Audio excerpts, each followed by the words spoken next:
Okay, time for public to be heard.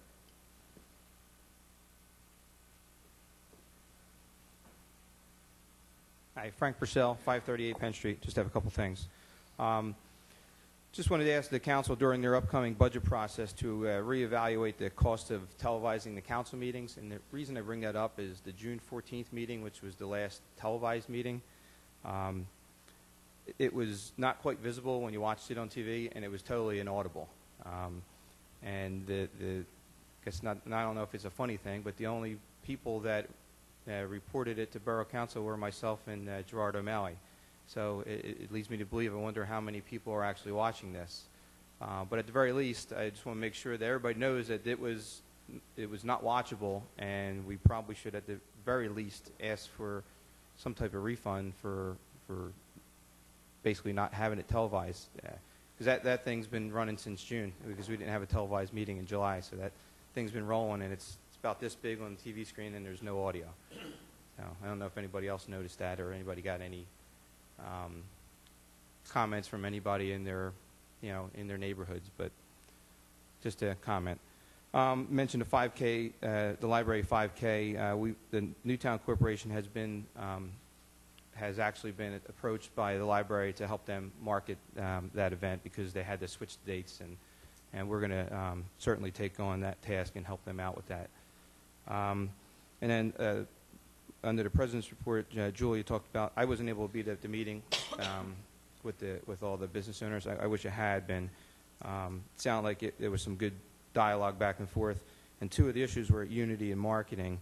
And I just wanted to bring to the attention of the council and the public that there does exist an organization that's existed in Newtown for over 50 years, from what I'm told. It's now called the Newtown Business and Professional Association. I don't know what the name of it was prior to. But it's an organization that it's a fee-based thing. I think it's like $325 a year for a business to join, and with that they get collective marketing. This book just so happens is I have it. This book is their annual guide, and everybody who's a member gets a listing in this book, and this goes out to every resident in 18940. I even brought this to prove it, because it says resident 538 Penn Street, Newtown. And I keep it. Before I was even involved in anything, I keep it because it has, what I thought every business, restaurant, in the town. So this is a perfect opportunity for any business in the 18940 zip code to market themselves, quite honestly, very cheaply. For $325 at the very least, they're getting a listing in this that's going out to every household in the zip code. And the other option for them is, the self-promotion, the Newtown Corporation. That's an organization where there is no fee to be listed on the website. Any business, if they're not on the website already, can certainly contact by just sending an email to info@allaboutnewtown.org, and we will certainly make sure that their listing is on there. If any organization or any store is running any type of special sidewalk sale, anything like that, that will certainly be listed in calendar of events, and that's at no fee. And all that is just a phone call or an email. So I just wanted to make sure that everybody knew that was available. All right? Thank you.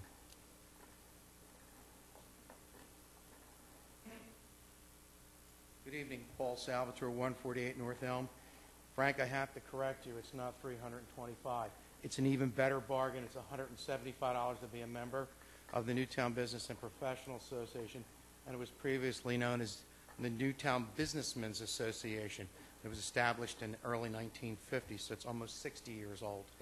It changed its name several years back, I believe it was around 1980, to the Business and Professional, to change with times. We felt that businessmen, it was a little too specific. There were a lot of women in business, so we didn't want to discriminate. And I'm sure you can all appreciate that. So we changed the name. It's been around. That book that Frank talks about goes out. It's mailed out. It's also put out at local areas. It's given away at local events. They do 16,000 of those books a year, and they put them out. And I think that's important to realize that there are business associations that do work. You have to join. You have to be part of it. And they're there, and they have the expertise. They do the car show, they do Welcome Day, they do several other events, and they participate. And for years, they actually ran the holiday parade before it was taken over by the retailers group, which then disbanded, and now Newtown Corp's handling that. But they're here, they're active, and if you want to join, just go to their website. And as far as Frank was pointing about Newtown Corp, they have a website all about newtown.org that lists community events. They're constantly getting emails. It's a great place to go, great source if you're looking what's going on in the community. Every business is listed. Now, if they don't have your business, they might not know you're here. Give them a call, contact them, but you'll get a free listing. So that's another great opportunity, especially for people who are looking to shop locally and spend their money locally. Well, there's the best place to go find that local business that serves, because I believe it's done by categories and alphabetized. So if you're looking for a hardware house, you can go there and find Newtown Hardware. So that's a great place to go. So thank you.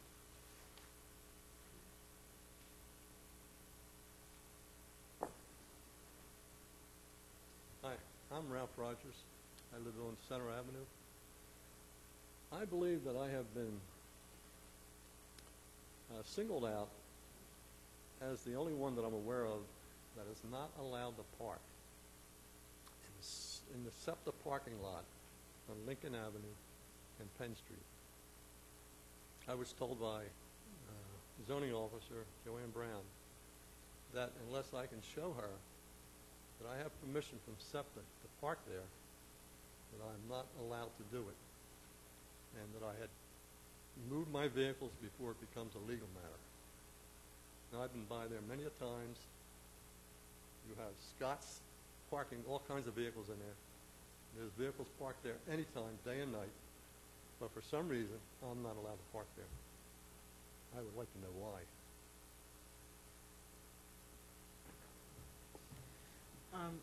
I have no information about the situation. Can we get more information from you later? And I can talk to, is it the zoning officer that you've heard from, or the police department?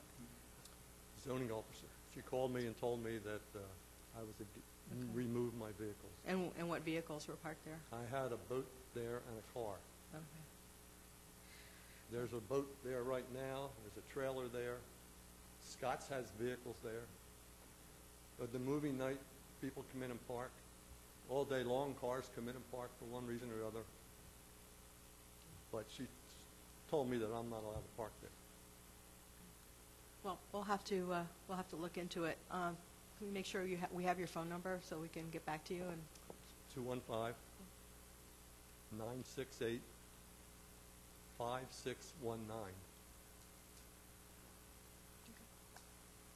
Thank you.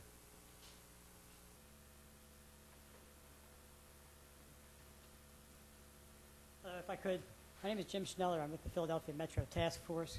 We are a region-wide group that sprang up with the occasion of many of these anti-discrimination ordinances that started supposedly spontaneously appearing before commissions last fall.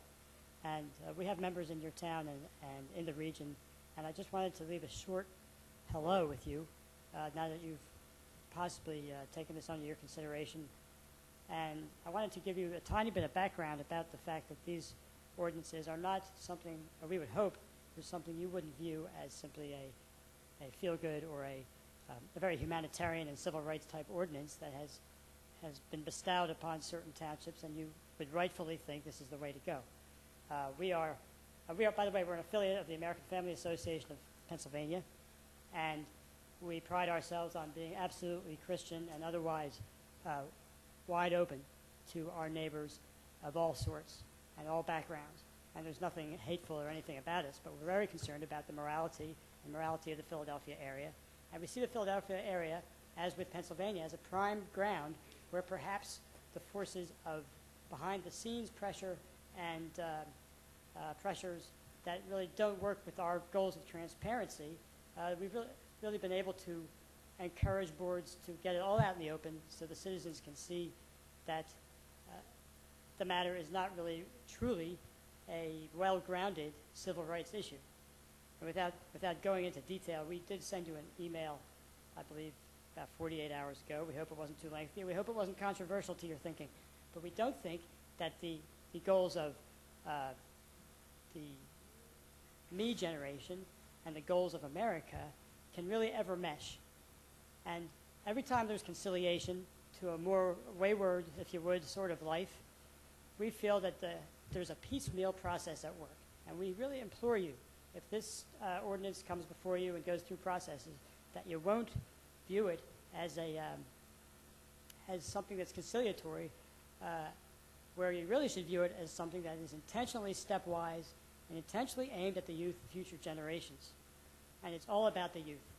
And with the media and our own leaders now in the state and the nation just caving in to morality, wiping God from everything, and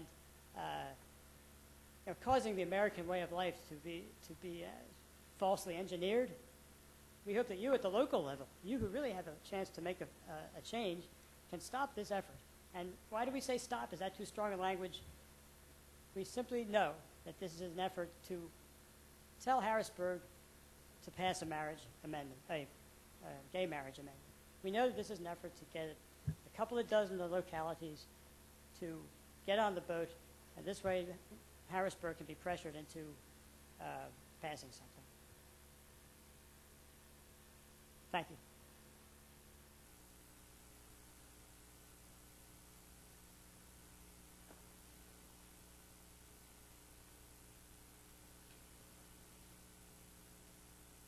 My name is Bob Swikis, and I'm a resident of this town the last 8 years. I live at 107 Penn Street. I have been active with the LGBT community, with Equality PA, working throughout the state to bring equality to all of our citizens, men, women, children, adults, of every size, shape, and character. On my Facebook today, I received an email from a friend whose partner was admitted into Jefferson Hospital last evening, and he was denied access to visit his partner and to participate in decisions concerning his medical care. That's a violation of federal law as enunciated by the Obama administration. A hospital receiving federal funds, partners are permitted to assist in medical decisions.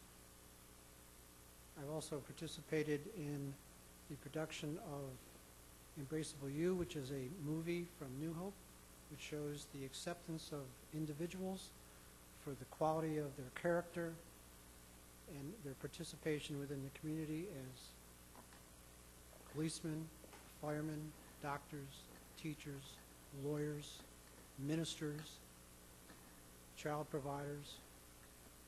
I encourage this council to have an open forum of this discussion and to join the other 17 communities throughout the Commonwealth of Pennsylvania in adopting ordinances which brings equality to all of the citizens, including the citizens of New Hope. Thank you.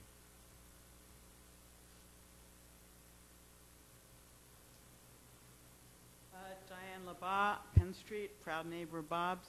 The speaker before Bob stated quite clearly that you have to be heterosexual to be a good American. That is absurd. It's nonsense. It's offensive. And I was going to hold my comments for the later discussion, but I cannot sit and hear this kind of statement without challenging it. We do not live in a community that believes that nonsense, and we will not let that kind of nonsense go unchallenged. Thank you.